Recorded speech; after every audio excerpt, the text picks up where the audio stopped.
Je viens de faire l'interview de deck du tarot biblique. Alors, c'est un jeu vraiment très particulier, ça c'est clair.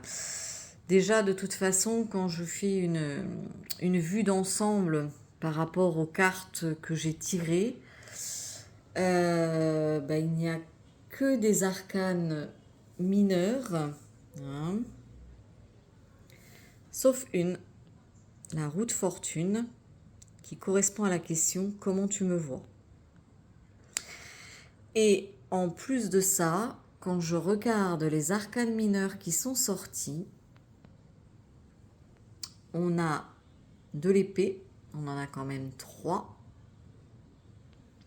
du bâton, du denier, mais on n'a aucune coupe. Donc c'est clair que c'est pas du tout un jeu qui va faire dans le sentiment. C'est pas un jeu qui va caresser dans le sens du poil, ça c'est sûr. Et c'est vraiment voilà, un jeu qui va aller en profondeur. Donc déjà la première question que je lui ai posée, c'était qui es-tu? Et qui es-tu? Il se présente comme le roi Saul avec le 5 d'épée. Mais le roi Saul quand il a perdu son royaume. Puisque le 5 d'épée, là on a la défaite. Et le verset nous dit, le royaume que tu tenais entre tes mains a été donné à tes voisins. Donc c'est vraiment qui es-tu? C'est vraiment un jeu où on va aller chercher des réponses. Parce que voilà, l'épée c'est quand même aussi le mental. Donc on va aller chercher des réponses, on va aller batailler peut-être contre nos idées, contre nos ressentis, pour vraiment savoir est-ce que ça vaut le coup, est-ce que ça vaut le coup d'aller se battre ou d'aller chercher à avoir raison. Voilà, tu veux une réponse à quelque chose, regarde vraiment si ça en vaut la peine, parce que la victoire n'est pas assurée, mais en plus de ça, celui qui va avoir la victoire, il va quand même se sentir très seul. Ensuite, à la deuxième question, c'était comment parles-tu? Donc là, j'ai un 4 de denier. Donc c'est un jeu qui va parler vraiment pour soi-même. C'est pas un jeu qui a envie d'être exposé, c'est pas un jeu qui a envie de se montrer. Après, ça me paraît assez logique, hein, parce que le tarot biblique, on est quand même dans un lien entre soi et le spirituel. Donc là, c'est vraiment voilà un jeu qui va vouloir travailler, il va pouvoir parler, mais uniquement pour moi en tête à tête. Et en plus, cette carte, elle nous dit, ce n'est pas d'amasser des biens matériels qui va faire ton bonheur. Donc c'est un jeu qui va aller chercher qu'est-ce qui est essentiel.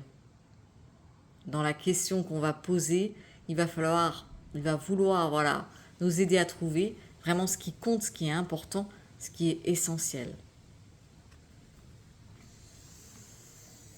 Alors, quel est ton domaine?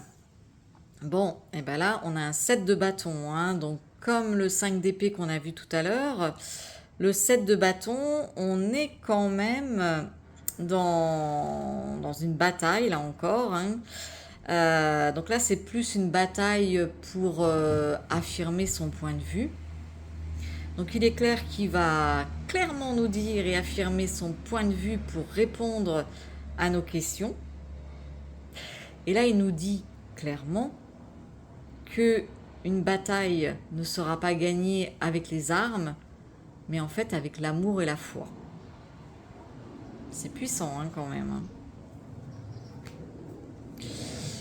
Alors, à la question comment tu me vois, la roue de fortune, je suis pas étonnée parce que c'est vrai que j'ai parfois l'impression d'avoir vécu 1000 vies en une. J'ai connu vraiment des étapes très différentes dans ma vie, des étapes où j'ai dû parfois tout lâcher, tout abandonner et repartir de zéro, mais je me suis toujours relevée.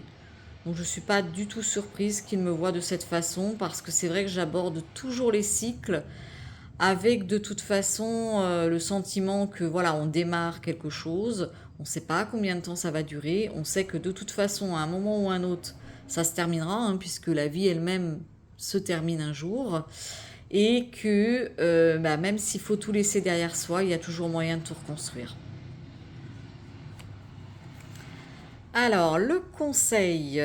Donc, le conseil, on a le valet d'épée. Donc, le valet d'épée, c'est quand même la curiosité. Hein, on a envie de découvrir. Donc, je pense qu'il nous invite vraiment à aller découvrir ce jeu, mais non seulement aller découvrir ce jeu, mais découvrir ce qu'on a en nous, parce que c'est quand même aussi là le mental. Donc, qu'est-ce qu'il y a dans ton esprit? Et là, avec Esther, elle vient demander à avoir la vie sauve, mais aussi à sauver son peuple. Donc, qu'est-ce qui est bon pour moi et qui pourrait aussi être bon pour les autres? Parce que ce qu'on fait à soi et pour soi, eh bien, ça aura forcément une répercussion sur les autres. Et en tout dernier, je lui ai demandé comment est-ce qu'il voulait qu'on travaille. Et donc, j'ai eu Ruth, la Moabite. Et rien que l'image, ça nous dit clairement, voilà, un jeu pour avancer dans la vie et travailler main dans la main. Pour moi, c'est vraiment le message de ce 6 d'épée où on nous dit, voilà, tu as des questions sur des nouvelles choses, des nouveaux départs, t'inquiète pas, je serai là pour y répondre. Et là où tu vas aller, j'irai également.